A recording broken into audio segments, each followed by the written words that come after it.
Hükmünü sen verdin yar bu sevdanın, kalemini kırdım sana aşkımın. Hakim de sen oldun, savcı da sen oldun, beni yalnızlığa mahkum ettin.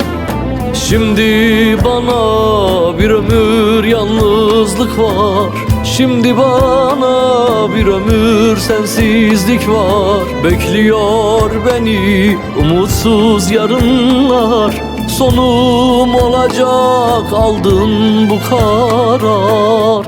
Ama bunu unutma, kimileri Allah'a havale edilir, kimileri ise emanet. Ben seni Allah'a havale ediyorum. Hak etmedim, hak etmedim acıları ben. Hak etmedim, hak etmedim yalnızlığı ben. Hak etmedim, hak etmedim haksızlığı ben. Hak etmedim, hak etmedim bu zulmü ben.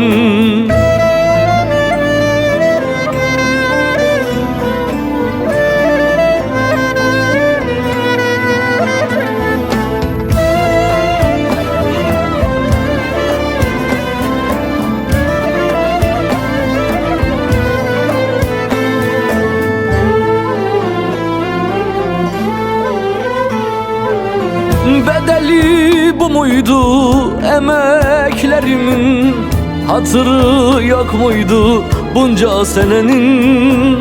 Sana feda olan bu gençliğimin, harcayıp da gittin, yazık değil mi? Şimdi bana bir ömür yalnızlık var, şimdi bana bir ömür sensizlik var. Bekliyor beni umutsuz yarınlar, sonum olacak aldın bu karar.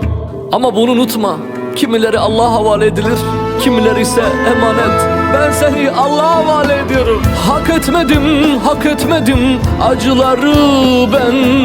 Hak etmedim, hak etmedim yalnızlığı ben.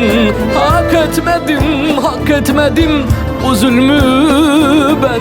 Hak etmedim, hak etmedim bu hükmü ben.